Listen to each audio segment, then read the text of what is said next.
يسعد أوقاتكم جميعا.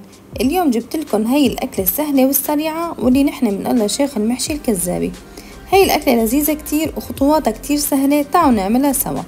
منجيب الكوسة ومنقطعه دوائر مثل ما انكم شايفينه، بس أنا هالمرة عملت لكم إياها خفيفة. يعني شلون؟ يعني مي مقلية بالزيت.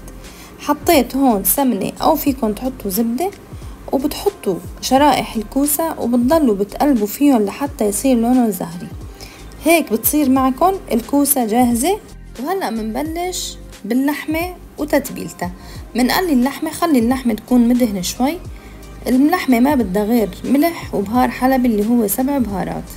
وبعدها بنقطع بقدونس. البقدونس بنقطعه على حسب الرغبة، انتو بتحبوا بقدونسة كتير فيكم تكتروه، بتحبوه قليل فيكم تقللوه. شايفين الكوسة شلون صار زهري؟ صدقوني هاي الأكلة أنا متعودة عليها دائما مقلية، ولكن من بعد مثل ما قلت لكم ما شفت هاي موضوع إنه التنسيف بالزبدة أو بالسمنة، بصراحة ما عدت عملت غير فيها، لأنه شقد ما بعدنا عن الزيوت صدقوني بيكون أريح وأفيد للصحة، وفعلا أكلة طيبة، يعني ما إنه كتير بتفرق.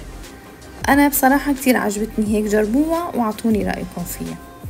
هون بعد ما قلينا اللحمة والبقدونس منحط الكوسة بالبيركس ومنطبق فوق اللحمة والبقدونس بشكل متساوي، وبعدها منضيف لها شوية مي. لازم نضيف لها شوية مي للأكلة وملح مشان نحطها على النار لحتى تتجانس الطعمات كلها مع بعض، يعني بحيث هو الكوسة مستوي ولكن بده شوية بخار ماء لحتى يستوي أكتر ويصير أطيب. هيك بناخدها مع شوية مي وملح مثل ما قلت لكم، بندوبها بنحطها فوقها وبنحطها على النار، وما بتاخد هي نار كتير، يعني أكتر من 20 دقيقة أبدا ما بتتحمل. أنا البايركس عندي هون صغير طبعا حسب الكمية اللي انتو عندكم إياها. بتحطوها على النار وبتغطوها لمدة 20 دقيقة، بتكون الأكلة جاهزة. يعني وقت اللي بتكونوا محتارين إيش بدكم تطبخوا، هي ما بدها مكونات كتير أبدا، كوسة لحمة بقدونس وخلصت القصة. أكلة كتير لذيذة وصدقوني خفيفة كتير، يعني بتاكلوا منها ما بتشبعوا.